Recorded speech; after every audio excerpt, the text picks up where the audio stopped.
Wow, I am super pumped about today's show. We're going to be talking to Bradbury Court Lindahl, aka Court Lindahl, and we're going to get into Ley's Lines, Axis Mundi, all sorts of geomancy today. Super excited about today's author and researcher, a super researcher that he is too. Of course, his books are The Sacred Towers of the Axis Mundi, True History Revealed, and The Sacred Towers of the Axis Mundi. So if you want to follow along with today's author, you can also go to survivalcell.blogspot.com and check out his blog there. It's fun packed with lots of super exciting material. Of course, I am joined by my Heather co-host today, Heather Osborne. Hi, Heather, are you with me? Hi, James. I'm here. It's great to be here. Wow, you excited today, Heather? I am. I'm really interested in what Court has to say. Wow, I can't wait. So let's bring on today's guest. Hi, Court, are you with us on the call? Yeah, it's great to be here. Thanks a lot for having me. And I'm excited to tell everybody about what I've been finding out lately. Awesome, Court. You know, we connected a while back through a mutual friend and through research on YouTube. It's funny how the thing happens. And funny enough, yourself and Heather also write for the same magazine. So it's a small world out there. Court, I guess tell the little people, we're going to look at some of the presentations and material that you have in a little bit, but I guess tell people how you got into geomancy. What's the attraction? I know it's obviously mysterious and intriguing, but how come you picked up the research, Court? Well, when I was in college, I studied geography and archaeology and art history. So about 7 years ago, I got injured on the job, and I decided to take some of the time I had to try to look into some strange things I had thought about before. I went to high school near Colonial Williamsburg in Virginia, where the Octagonal Powder magazine is located. And I always thought that was a strange structure and that there had to be more to why they would make it that shape and place it so prominently in a linear array of architecture like the National Mall in Washington, D.C. But so eventually I forgot about that, and then I came to the point where I had time to actually look. And what I found was a legacy of a value of the octagonal structure to create a datum or geodetic structure on the Earth that was used to measure the Earth and also measure time and to also establish a prime meridian, like we see in Greenwich, England, and the famous Paris meridian that we all know from the movie The Da Vinci Code and French history. So that led me to the Tower of the Winds in Athens, Greece, which is kind of the archetype of the more modern version of this structure. The Egyptians seem to practice this as well. And, Mesopotamian cultures and probably the Indus River civilizations in India as well had developed some form of this, but we see it getting a little more refined in the Tower of the Winds because they had a clepsydra, or water clock in the Tower of the Winds that worked off of steady water pressure. And this enabled them to fix longitude accurately and the shape of the Earth more accurately, I feel, for the first time, although a lot of people don't think this was possible till later. So we see the whole progression of this being adapted by Roman rulers. And we see especially Constantine the Great having built 4 octagonal structures. And among them, little known to many people, I believe that Constantine built an octagonal structure on the Temple Mount in Jerusalem and was buried beneath it. Cord, it's almost like every group out there, fraternity group, order, religious or otherwise, or every episode in history revolves around certain sacred landscapes in a geodetic sense. It's almost nearly every part of history you look at, you could say there's some sort of geomancy going on. It's like it's a secret ancient philosophy that just keeps getting carried down through the ages. Would you agree with that? I would agree with that, but also not to be overlooked, or the way the same powerful entities legally described their own property was tied into this. So there is a practical side of it too, as well as you see, like all the beliefs you're referring to being part of their faith and all the tenets of geomancy, or even establishing an axis mundi and the area that it defines is known as a templum, was all involved in the priesthood. Mm-hmm. And during all of these more ancient times in history, you see a propensity for them to absorb hyper intelligent people and search them out and recruit them into these priesthoods. So it's only natural that these people would be the ones smart enough to figure out astronomy, timekeeping, mapping the world, and other technical things like that would be very advanced for that age. So yeah, there is we see Washington, D.C., all the speculation there as to what the shapes in the streets mean. And part of what I think a lot of this means is it's a tool mm-hmm. that's meant to teach you something. So you're almost, once you become curious about these kind of things, it's almost as if you're sent on a kind of grail quest yourself. It's like you're sucked into a learning curve. You're sucked into this angles and math and trigonometry and encoding information and the occult. Right. And there's, several, almost veils you need to pierce on the way to kind of see the more practical side of it, because I think in the media, and I don't discount all of that. That's very important to understand too. I'm just seeing it as a geographer and cartographer. And mm-hmm. there are those aspects there, but you can also see true history revealed by the people involved in the construction of these structures, and things that happened that weren't part of the recorded history that may be revealed, such as what I was speaking of with regard to Constantine on the Temple Mount. Yeah, and let's get into that in a moment.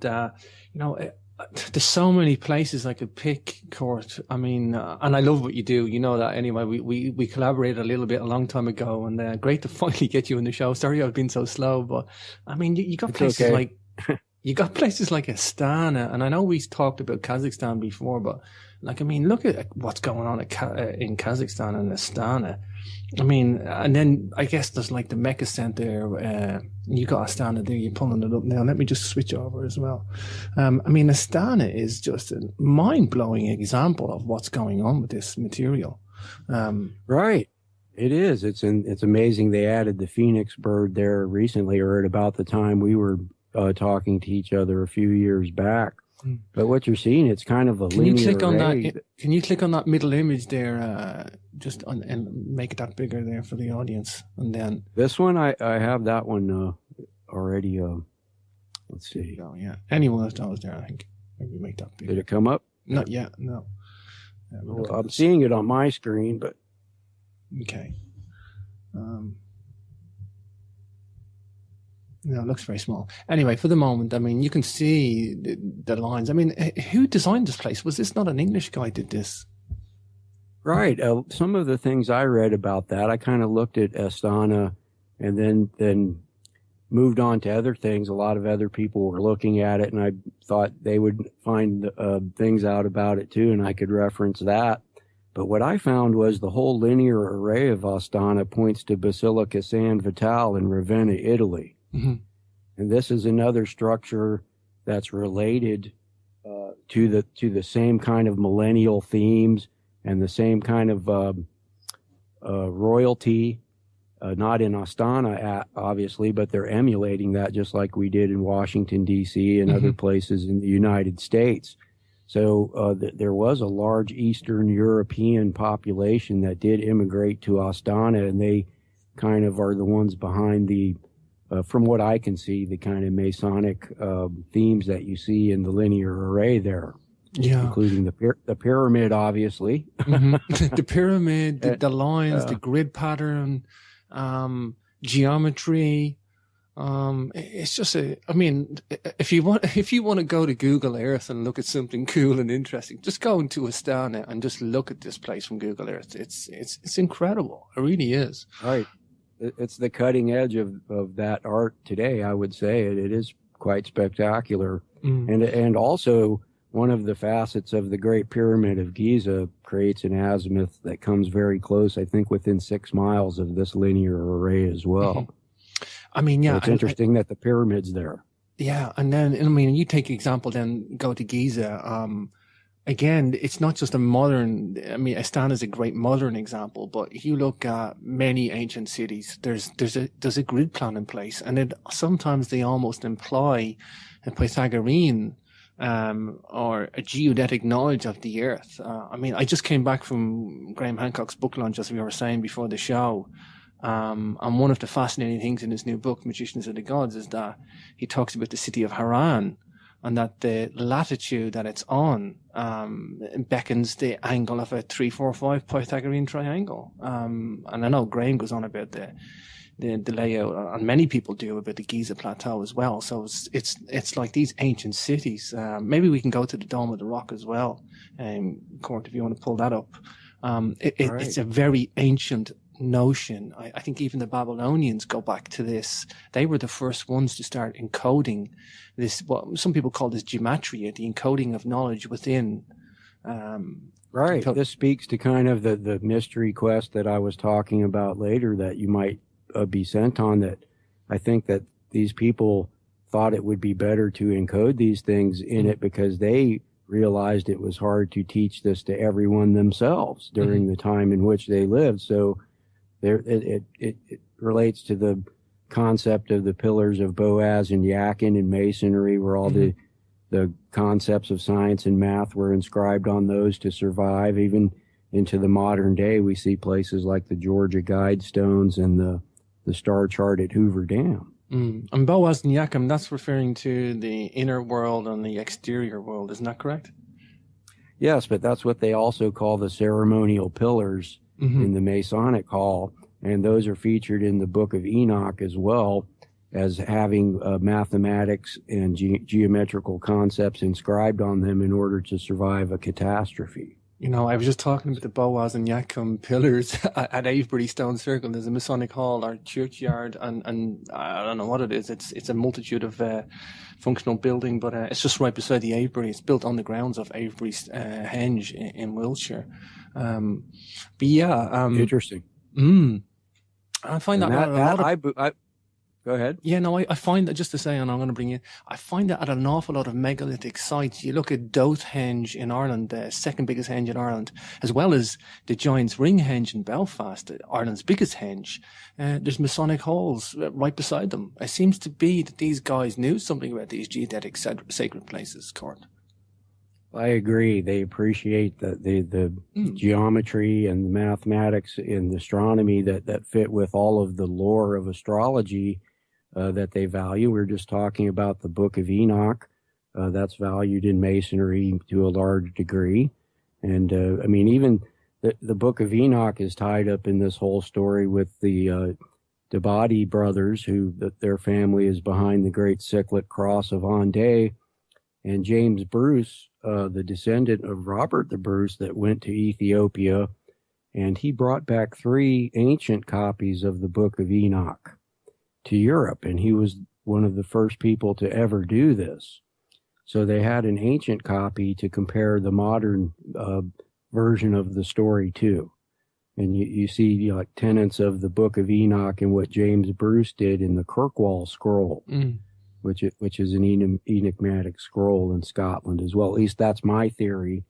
A lot of people think it's much older, but I think elements of the scroll refer to James Bruce, and they even include the kind of Enochian script that was included in the books that he brought back. And really, one just quick, real funny story about James Bruce was how he was one of the first to see the Keber Nagast, or the Ethiopian Book of Kings, and he actually found a king named Bruce, B-R-U-S, that lived 97 years before Christ in Ethiopia. Wow. Wow. So he had kind of a personal revelation, or he speculated how he might be related to that. And indeed, if you look at the Declaration of Arbroath of the Scottish nobility at the time of Robert the Bruce, they claimed direct descent from Egypt and Scythia. I'm going to bring Heather in at this point. Heather, jump in before Court takes us on another journey. No, that's really fascinating for me because Robert the Bruce is one of my areas of specialties for research, and I'm a descendant of Robert the Bruce also. So you're just giving me some helpful information there, Court. One of That's the great. interesting things, thank you. One of the interesting things when we look at these diagrams in front of us, but also one of the things you emphasize early on in your book, Axis Mundi, is the issue of octagons, and that this is an association that we see in America also that shows early Templar visitation in America. Can you talk about that a little bit and the structures that are related to the octagons? Certainly, and that's really just one thing I've been writing about in my next book that's coming up, The Lost Treasures of the Sacred Meridians. Mm-hmm. And really, the conclusion I'm coming to is vastly different than anything you're seeing on TV or in the popular notions of what went on with that. It does indeed indicate that people came here a lot earlier, but what I'm seeing is a great Norman influence from southern Italy in the form of Frederick II and the subsequent kings of Naples, the Anjou family. And all of these families descended from the Hauteville family of Normandy. And you'll see it's really interesting because through a whole string of octagons, two of which were built by Frederick II, another at Heidelberg Castle, where Prince Rupert of the Rhine grew up, and he was the first governor of the Hudson's Bay Company, all point to the site of the International Peace Garden on the border of the United States and Canada, where there's another octagon.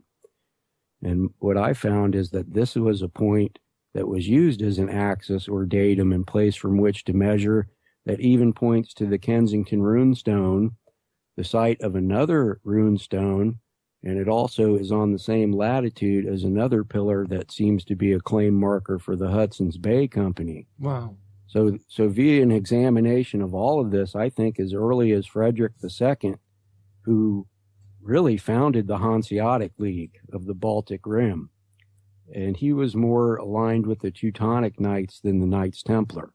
In fact, he kicked the Knights Templar out of Sicily and had an adversarial relationship with them, so they had absolutely nothing to do with any of this. He was, though, allied with the Scottish.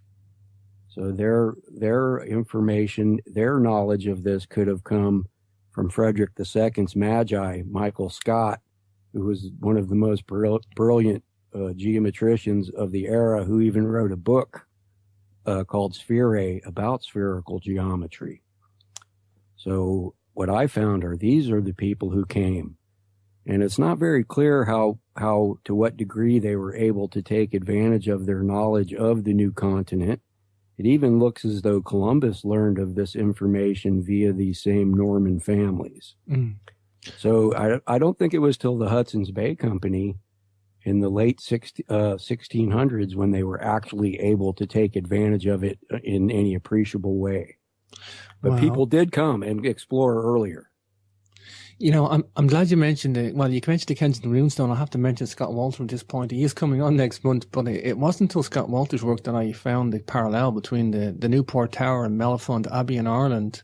And it just beckons this octagonal material that you're talking about. So maybe you can draw a reference to that.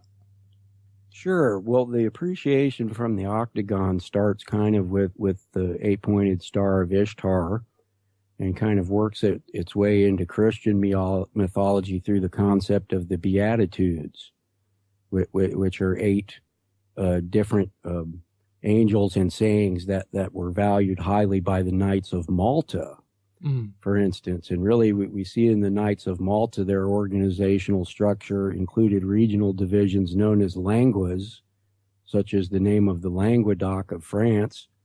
And then their commanderies, like the Knights Templar had, were what were called priories.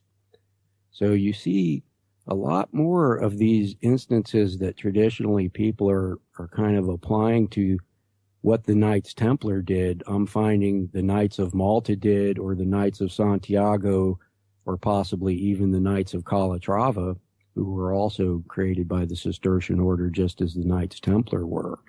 So there's lots of things going on here. I mean, we're seeing people, I think, just identifying the Templars with having done things like put the Kensington stone there, and there's a lot more evidence to suggest other orders and other royal interests were behind it than the Knights Templar. Sure. Wow. You know, the idea of this axis, I mean, I remember going through school in history for the Rome-Berlin axis when the Nazis and were teaming up with Mussolini, and they developed this idea of the Rome-Berlin axis. And this seems to be an idea that's been used by rulers right up into modern times, where you create this axis, whether that's going in several directions or just between Rome and Berlin, or the idea of an axis, and that's the central unit of power. Is this to embody the people with a philosophy that you're giving them like this? Are you selling these people a philosophy, or are we talking about an actual axis that's tapping into energies, Court? We're just coming up to break, so just for the webpage, you can go to capricornradio.com for the free archives and capricornmembers.com for the HD TV and MP3 archives. But for now, we're going to take a quick break and we'll be back in just a moment. Welcome back to Capricorn Radio. This is your host James, and don't forget to check out the archives at capricornmembers.com. You can subscribe for membership, doing a lifetime membership deal at the moment. And of course you can still check out the free archives at capricornradio.com. And then HDTV shows as well on the Capricorn members page. But for now, well, I think a really, really good modern example of what you're talking about is the Burning Man Arts Festival that's held in the desert each year in Nevada. Mm-hmm. I mean, they even call the road around the central port of the event the Esplanade, which is an open area associated with an axis mundi. All the directional attributes of the design of it are referred to in time-based increments. So I've spoken to the originators of the plan of the event, and they think I'm crazy. But they've really created a little town in the middle of the desert. Really, this speaks to the concept that I always come back to is if you create it, they will come. Yeah, like the baseball all these movie. People, they've created an entire culture in the middle of the desert with all of these art installations with the a veneration of the Wicker Man rite in the middle of it. The entire event is reminiscent of the Eleusinian mysteries, where everybody probably were dosed with hallucinogenic honey and let loose in an enclosed area, and they had to swear not to tell what went on. And that reminds me of a Grateful Dead concert, kind of. So there are aspects to it that maybe they didn't even plan into the event, where it evolves that way and gains this kind of culture where people identify with it or not. But as far as any real energy, I think that's very possible too. It's almost talismanic, though, or powerful in a talismanic way.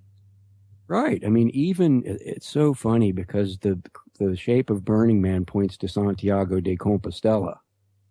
Wow. And this is something that in Mystery of the Cathedrals of Fulcanelli, all the alchemical lore of medieval Europe, the Pilgrim's Path was an initiate's path as well, and that this place happens to point there.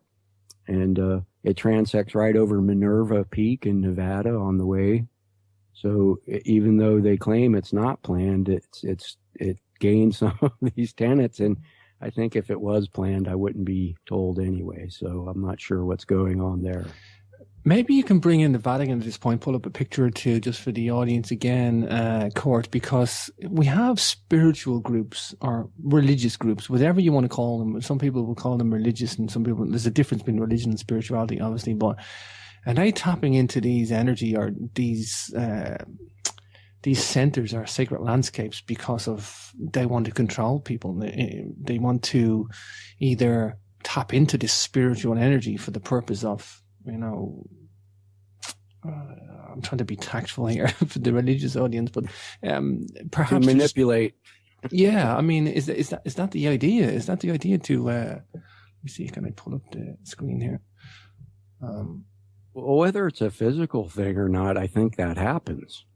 Mm-hmm. Just like we said, there at Burning Man, people were drawn to it even with no overtones like that being presented to them necessarily. Mm. So when you add a whole overlay of a organization like the Catholic Church, for instance, or the United States of America in Washington, D.C., it definitely can gain those kind of things where where people will blindly adhere to it without even really understanding what it is somehow. Mm-hmm. And here, what I'm showing on the screen now, you can see one of the hidden ways. You can see the array of the obelisk in the windrows. I can't see it. I think your screen is frozen at the moment. Okay.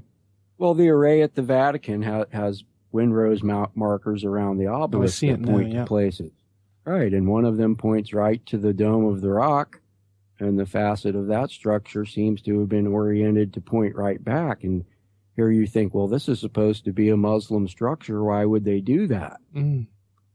So this fits my entire theory here of Constantine. There are historians from the 19th century sources I have saying it was built by Constantine.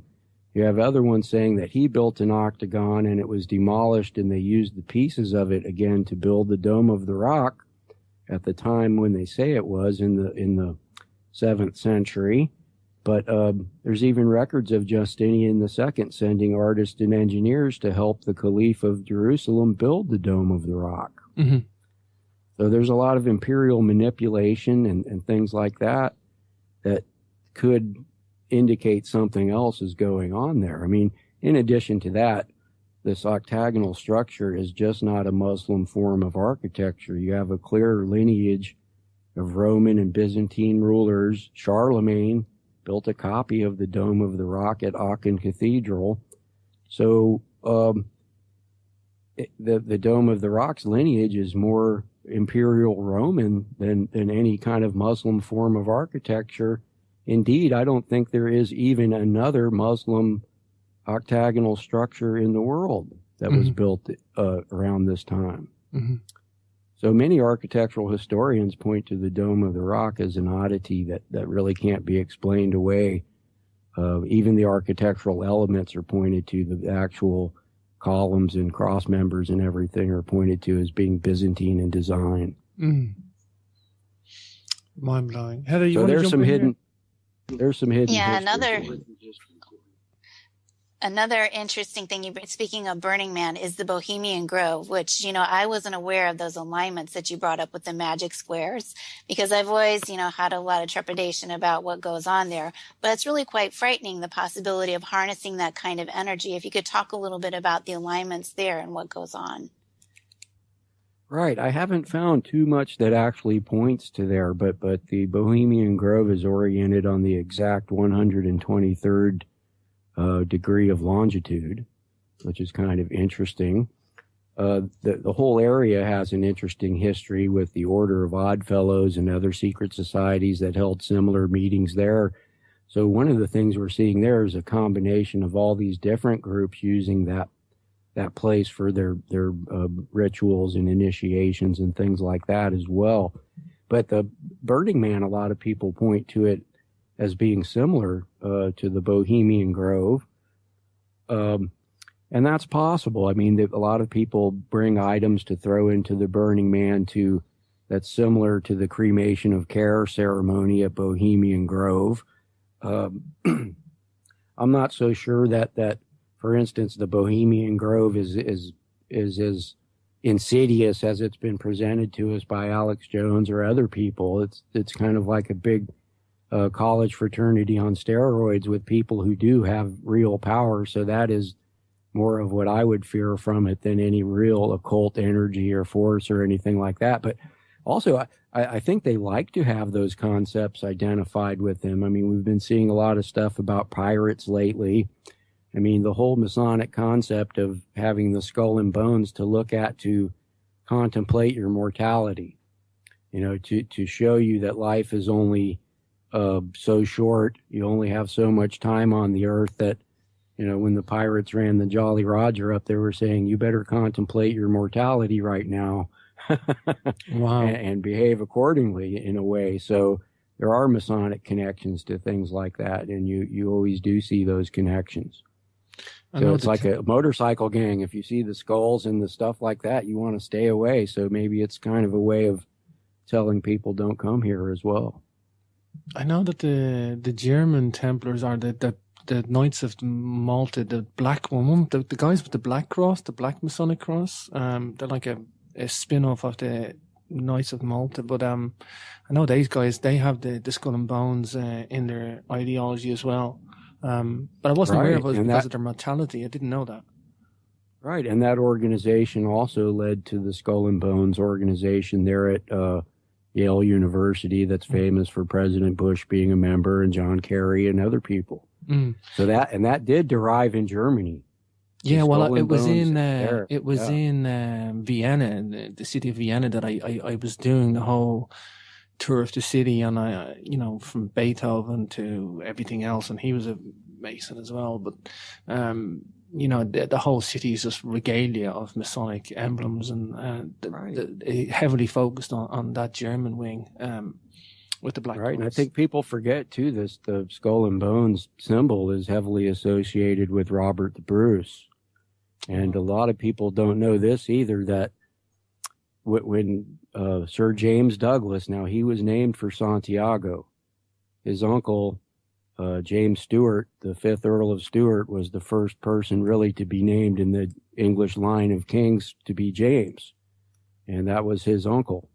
So he actually took Robert the Bruce's heart to Santiago de Compostela prior to the Battle of Teba, where the famous story about him taking the heart into battle, which I think is a total fairy tale, and these men survived and did other things. But with regard to the skull and bones, you have the Knight Moir, or this is the Muir family, actually including the skull and bones on their family arms, because he was one of the knights that returned the remains of the missing knights of Teba to Scotland. So after that, and this is at about 1330, it was adapted as a part of his family arms, as well as the all-seeing eye. So the Moir family, or the Muir family, has two really well-entrenched Masonic symbols in their arms before Masonry existed. Fascinating. Heather? Do you think that these early explorations by the Knights Templar in America then led to the founding of Jamestown and colonial Williamsburg then with the alignments? Because you mentioned very specific alignments there. And I used to live in Virginia, actually, so I found that really fascinating, these alignments that you talk about. Yes, I think even the powder magazine in Williamsburg is how Thomas Jefferson was initiated into all of these mysteries. So, as I was referring to before, there's signs that even Roman rulers and Visigothic rulers may have known about North America. It's possible the octagon of Constantine's in Constantinople points to the powder magazine in Williamsburg and crosses Oak Island all in one line. So these are possibly places where earlier people had come and collected star logs or ephemeris, thus making it an axis. So if they had collected star logs from where the powder magazine is, for instance, they could compare it to the site of the Vatican or anywhere else where a star log had been collected. So I think people really weren't able to, as I was saying, to take advantage of it until later. So even the date range that Scott Wolter has on the Kensington runestone is around that time, but I think it was a little bit earlier than that people had came and collected a star log from where the International Peace Garden is. So as time progressed, the first families of Virginia and Pennsylvania and New England all included members who were privy to this information via the Stuart family. And even the first colonial governor of Virginia, Alexander Spotswood, who built the powder magazine, is directly descendant from Robert the Bruce, and built this structure that points to the International Peace Garden. And not only does it point there, but at the Peace Garden, they've constructed a Masonic compass and square-shaped building that points back to the powder magazine. And I'll bring some pictures of that up.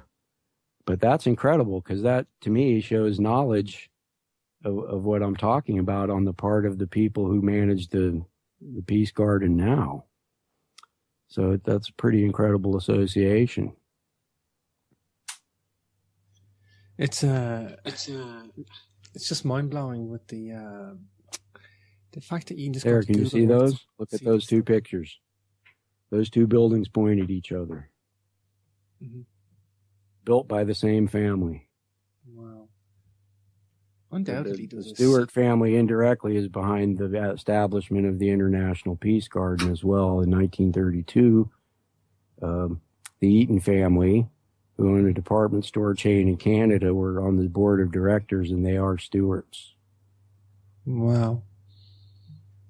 What I like about what you do, Court, is it's not just the aerial footage or the Google Earth stuff, is you have the historical concepts and the historical philosophy to back all this up as well. And I think that's the level of detail I want to draw attention to in what you do. And of course, you get that all in the books too. And it's not just imagery that we're looking at here. It's the whole philosophy that goes with this stuff.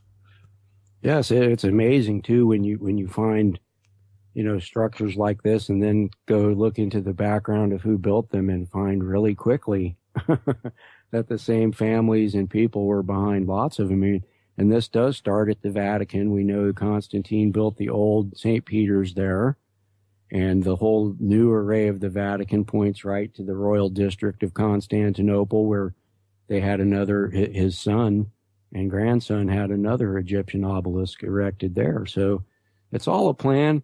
And sometimes what's really interesting, it's hard to discern because these things are carried out in different eras at different times. They might collect a star log somewhere, yet not add a tower or structure there for another 100 years.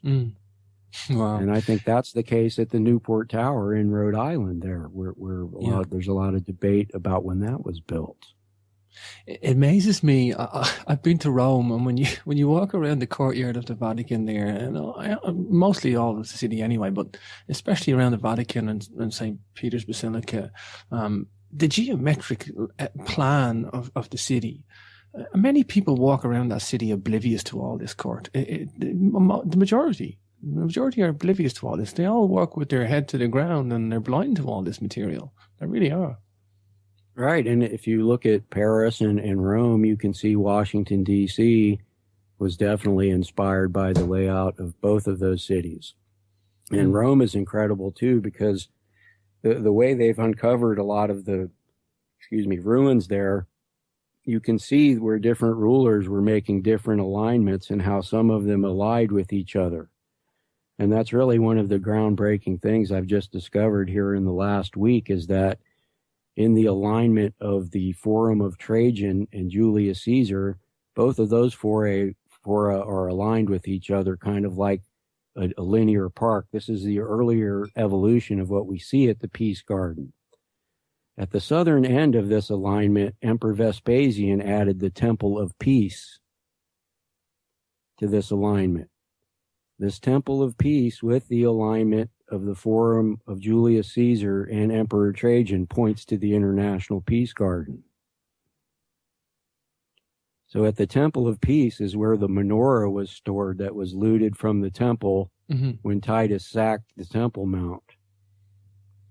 Wow. So really all of this is inferring that there's something at the International Peace Garden, all told to us in metaphor and suggestion, using symbols in art history, that there's something there very important. And also the Peace Temple reveals that a library was possibly taken from the Temple Mount as well. Wow. Because Emperor Theodosius, the Ostrogothic emperor, built a library there as well, the Peace Library. Let me switch gears a moment, Court. Let's say we have groups, surreptitious or not, clandestine or not, whatever, they're encoding all this sacred knowledge from an ancient philosophy that's carried through the centuries from a multitude of groups. Maybe they're trying to reignite an old philosophy that they don't fully understand, but they're taking the sacred geometry and they're encoding it in their structures. It implies that the ancient knowledge, that these guys had knowledge that the earth was not just round, but how to measure it. And they knew what geodesy was. They knew the sacred geometry of the earth. This is what implies that the ancients knew this. Sure, and not only that, it kind of infers that they knew that the earth could go through catastrophic changes. And that kind of accounts for the millennial themes that you see at many of these structures. where, again, back to the Georgia Guidestones with the messages there, that's the most obvious kind. But even if you look at Basilica San Vital in Ravenna, who Theodoric had a hand in building, the man I was just talking about, you see the mosaic of Christ Pantocrator there, and he's beardless with short hair, dressed in Byzantine royal purple, but he's holding the 7 seals in his hands. So a lot of this is suggestive of, like the Pillars of Boaz in Yakin, I think a lot of these structures starting after Constantine especially included information like this, and they also included, you start to see a lot of them having sundials, a way to sight the pole star, a way to calculate the equinox, and things like that will begin you sort of on this quest of knowledge. That's the same way all science and technology originally developed in the history we do know about. Wow. So there are a lot of, even Coral Castle in Florida, I believe is one of these structures. We discussed how the Dome of the Rock and the Vatican point to each other. If you go the exact opposite direction of that alignment, it leads to Coral Castle. So the Dome of the Rock and the Vatican point to Coral Castle in Florida. Wow. All in one line. Then if you extend the line to Cozumel Island in Mexico, this is the first place where Spain claimed Mexico. And I found that too, like the Dome of the Rock points to the Solomon Islands in the South Pacific. So they're using these structures actually to claim property. Yeah, a lot of people think that over in Europe that we're a bunch of individual countries, and we're all French and German and Spanish and Dutch and English, Irish, and the whole of Western Europe, particularly, and a bit of Eastern Europe too. But I mean, mostly Western Europe and Central Europe was all done with Masonic orders right through the centuries. I mean, the Spanish Armada were all carrying Templar crosses and gold jewelry. When they went down off the coast of Ireland, they have recovered some of the ships, and they were all carrying Templar crosses. They were all, I mean, most of the European royalty are all heading back to the same family, to the Habsburgs. So people think that it's the Spanish and the French and the Dutch, but I mean, they were all carrying the same philosophy. They were all answerable to the same lineage, if you will, and the same philosophy. So I'd have no problem thinking that the Spanish, when they came to conquer, used a geodetic line. No problem at all thinking that. Right, and that's true. And then later you see the Masonic factions kind of adapting the same strategy with their secular notions of not making that a factor, where people from different religions could work together to get something done against this kind of vast royal influence that you were referring to. I mean, in some cases, the Masonic factions worked with the royal factions. And then in instances like the formation of the United States and the establishment of a republic in France, we see the opposite. Wow. Hetty, you got to jump in here. This is a super fast show today. Yeah, I know it is. It's great, though. It's the thing that I keep coming back to with the International Peace Garden Court, and maybe you can give us some insights on your perspective on this. With these alignments all leading to this peace garden and the whole concept of international and all these alignments that we've been talking about. So often with alignments, we get the nefarious view of it, that it was done for satanic or evil purposes. But it seems to me that what you're uncovering here is something very hopeful. I mean, do you see it from that perspective? I see that there, but I also see a lot of things that have been done that show that history is different, that just seems to be okay as well. I mean, all of this does infer an alternate scheme of history. If you look at the Peace Garden and the whole scheme of things evolving from Frederick II to Prince Rupert of the Rhine to Frederick the Great of Prussia, this is all involved in the Jacobite movement of the exiled kings of Scotland and England, who played a huge hidden hand in the creation of the United States. I mean, every time there was a Jacobite revolt in Scotland or England, a lot of the refugees would come to America or the Baltic Rim.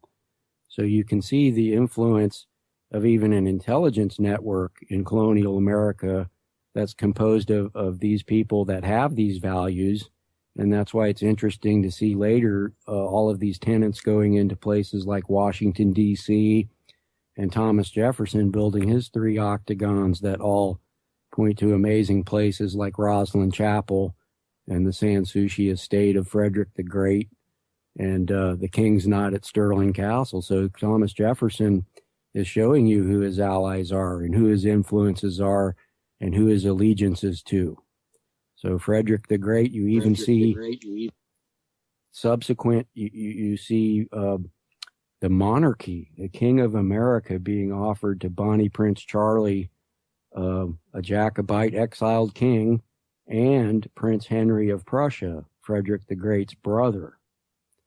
So there was a big movement to have a royalty in America, and there was kind of factions in the United States that obviously on either side of that issue. And you kind of see the Jacobite faction favoring the monarchy in the United States, and people like Thomas Jefferson and John Adams being against that. So there was some intrigue going on in the formation of the revolution and all the ideals of that too. There's different, and really this is what led to the Civil War, in my opinion, too. The South representing the Jacobites, kind of the landed gentry, and the North representing Protestant-minded people and German immigrants and people from other countries as well. It's interesting you bring that up, because that was something I was going to ask you about, because I went back to Virginia. I had stuff in storage there over the summer with my husband, Gary. And one of the things that we had realized was, this parallel line that was going through it, and the dividing line between North and South that happens there at Appomattox, where the Civil War ended. So it's interesting, your theory about the Mason-Dixon line, because we were coming to those same kind of conclusions. It was almost like a purposeful division in the United States that was created early on. That even happens to have the Mason name in it. And really what exactly. I found right, that the Mason-Dixon line's the basis for the township and range system, the baseline that Thomas Jefferson had a hand in creating, and really the township and range system ultimately helps you legally describes property using the Fibonacci sequence, because you progressively reduce the sizes of the property to record the middle of it, and it ends up making a kind of a digital spiral, like you see being the template for the Fibonacci sequence. Incidentally, as well, going back to what we were saying about Michael Scott earlier, Fibonacci credits him with the development of the Fibonacci sequence. So this is how brilliant Michael Scott was, the Magi of Frederick II. Wow. And also, Charlemagne had 2 Magi, one named Scotus and one named Scott. So there's a distinct tradition of Scottish Magi influencing the royal courts of Europe. But Mason-Dixon line, you see later, the Society of the Cincinnati, which kind of represented the Jacobite side of the argument in early America, creating Pittsburgh, Indianapolis, Denver, and of course Cincinnati, Ohio. So this is a group that had even extensive intelligence service in Europe, operating with the Marquis de Lafayette and Pierre L'Enfant, who were both members of the Society of the Cincinnati. And this is kind of leading us to how I feel Edgar Allan Poe knew about the Devil's seat in Rennes-les-Bains. That's part of the Rennes-le-Chateau mystery. Mm-hmm. Because he mentions it in a devil's seat in one of his stories as part of one of the clues, and indeed the whole setting and description and reference to the skull in the tree is evocative of all the imagery of Mary Magdalene and that area of Rennes-le-Chateau. And when I looked into it, he was not supposed to have gone there during his life. But when I researched it, I found a letter that other authors had referred to from Alexander Dumas, the author of The Three Musketeers, that stated that Edgar Allan Poe stayed with him in Paris for an extended period prior to writing The Gold Bug in 1837. And it's really interesting because all of this is, Berenger Saunière, the priest at Rennes-le-Chateau, wasn't even born until 1857. So there's lots of information, even the Cassini family being involved, the premier astronomers of the day who helped to ground truth the Paris meridian, Francois Arago, who was directly associated with the Debati brothers, who are responsible for the Great Cross of Vendée. So there's this whole web of astronomers and people like Thomas Jefferson and Benjamin Franklin that were associated with these people when they did spend time in France. So it makes a lot of sense that Americans were aware of all of these secrets and even used them to their advantage in investigating royal interests that may be against the establishment of a republic in France. Amazing stuff. Cor, I gotta ask you how your brain works. Do you look at these places on like a research perspective in terms of like Google Earth and structures, and then look at the history and understand and reveal more layers? Or is it a knowledge of the history and then you find structures? Or which way does your brain work? I gotta see how this works, bro. That's hard to say. At first, when I first started to do it, I would just find structures that seemed to work this way. But after a while, when I started to, study the origins of the Tower of the Winds and how it worked and what it was for, what its function was, you could follow the philosophy through time. And you can see the royal entities becoming knowledgeable about this. And it's always been like that. Even land surveying, like in 19th century England, was dominated by the gentry, gentlemen's clubs and such. Sure. So if you just look at the structure and who built it, and you look at the places that it might point to, often you'll find one or two other places that may be associated with the same family as the person who built the other structure, or the same organization. And for instance, we see the Tower of the Winds at Shugborough Hall pointing to the Tower of the Winds at the Mount Stewart estate near Londonderry in Ireland. Oh yeah, and, that's where I'm coming from today. That's where I'm at right now. They point to each other. Two reproductions of the Tower of the Winds.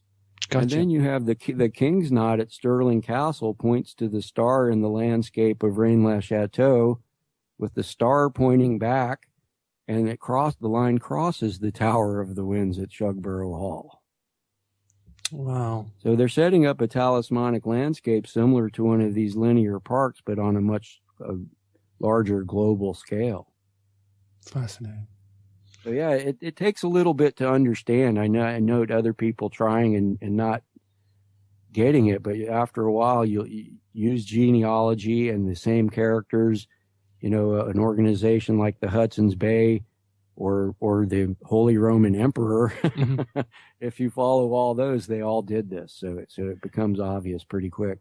It's the corroboration that keeps going past every layer. It's the facts corroborate each other, and then the philosophy is easier to understand when you get corroborating evidence, linemen's families and genealogies and philosophy. And here's the thing. I mean, you look at the ancient Babylonians and go back to these again. I mean, these are the guys who kickstarted this whole thing. I mean, these guys had town planning. It wasn't just a simple grid-line city for easy to walk around. Everything was astrologically aligned, and the temples were planned out with extreme precision, and they encoded their whole mathematics and philosophy into these structures. Right. And even within their symbology, you can see that the Heaven's Gate symbol, it looks like a little snowflake, an octagonal representation of crossed lines. That means Heaven's Gate.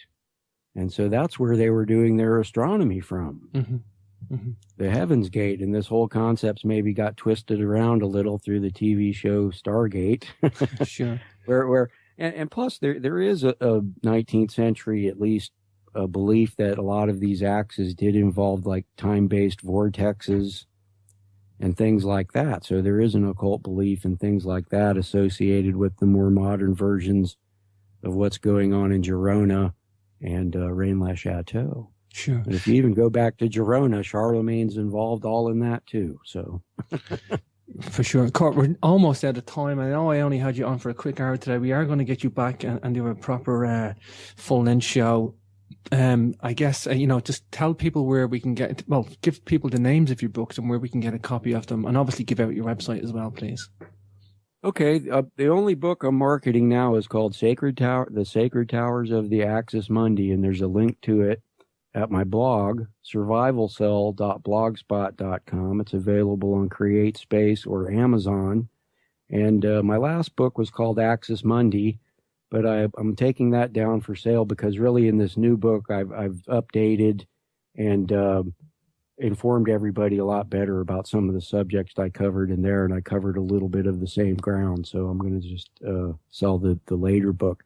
But here coming up soon, within just a month, no more than a month, I'll have another book that includes solutions to the Rennes-le-Chateau mystery, the Octagons of Thomas Jefferson. It'll tell you all about what I hinted at about the International Peace Garden, and it'll document all of these German Norman families that seem to have kind of a hidden hand that people mistake more for England and Scotland because of Prince Rupert of the Rhine, who was English as well. He was a Stuart, Habsburg, and Anjou.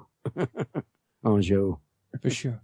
Well, Court, we're almost out of time. I think we just dropped Heather on the call, but not to worry. We are going to get you back on the show when the book's out, Court, for sure. But I wish you maybe success for that. Fascinating. Thanks, talking James. To you. Fascinating talking to you. Such a gracious soul. I'm glad you were providing this knowledge to the world. I just think it's incredibly mysterious and insightful, and you got a great perspective on the world, Court. So I thank you for your time today. Thanks, man. Back at you. I always enjoy what you have to say too, James. A secret ancient philosophy that just keeps getting carried down through the ages. Would you agree with that? I would agree with that, but also not to be overlooked, or the way the same powerful entities legally described their own property was tied into this. So there is a practical side of it too, as well as you see, like all the beliefs you're referring to being part of their faith, and all the tenets of geomancy, or even establishing an axis mundi, and the area that it defines is known as a templum, was all involved in the priesthood. Mm-hmm. And during all of these more ancient times in history, you see a propensity for them to absorb hyper-intelligent people and search them out and recruit them into these priesthoods. So it's only natural that these people would be the ones smart enough to figure out astronomy, timekeeping, mapping the world, and other technical things like that would be very advanced for that age. So yeah, there is we see Washington, D.C., all the speculation there as to what the shapes in the streets mean. I went to high school near Colonial Williamsburg in Virginia, where the Octagonal Powder Magazine is located, and I always thought that was a strange structure, and that there had to be more to why they would make it that shape and place it so prominently in a linear array of architecture like the National Mall in Washington, D.C.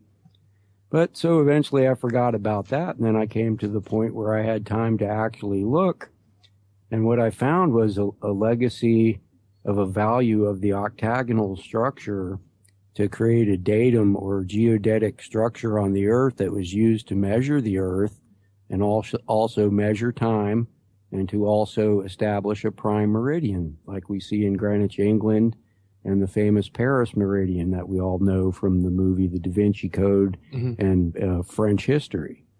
So that led me to the Tower of the Winds in Athens, Greece, which is kind of the archetype of the more modern version of this structure. The Egyptians seem to practice this as well.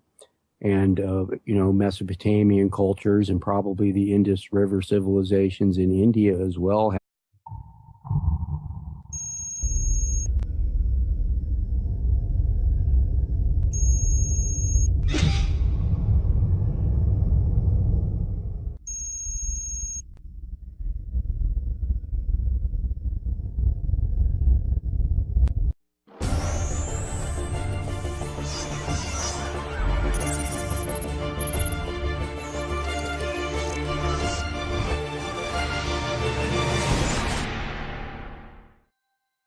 Wow, I am super pumped about today's show. We're going to be talking to Bradbury Court Lindahl, aka Court Lindahl, and we're going to get into Ley Lines, Axis Mundi, all sorts of geomancy today. Super excited about today's author and researcher, a super researcher that he is too. Of course, his books are The Sacred Towers of the Axis Mundi, True History Revealed, and The Sacred Towers of the Axis Mundi. So if you want to follow along with today's author, you can also go to survivalcell.blogspot.com and check out his blog there. It's fun, packed with lots of... Had developed some form of this, but we see it getting a little more refined in the Tower of the Winds, because they had a clepsydra or water clock in the Tower of the Winds that worked off of steady water pressure. And this enabled them to fix longitude accurately and the shape of the Earth more accurately, I feel, for the first time, although a lot of people don't think this was possible till later. So we see the whole progression of this being adapted by Roman rulers. Mm. And we see especially Constantine the Great having built 4 octagonal structures. And among them, little known to many people, I believe that Constantine built an octagonal structure on the Temple Mount in Jerusalem, mm-hmm. and was buried beneath it. Mm.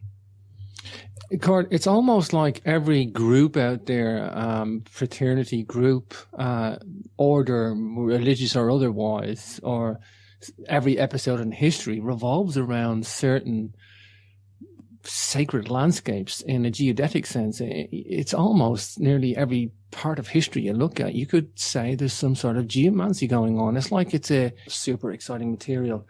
Of course, I am joined by my Heather co-host today, Heather Osborne. Hi, Heather, are you with me? Hi, James. I'm here. It's great to be here. Wow, you excited today, Heather? I am. I'm really interested in what Cort has to say. Wow, I can't wait. So let's bring on today's guest. Hi, Cort, are you with us on the call?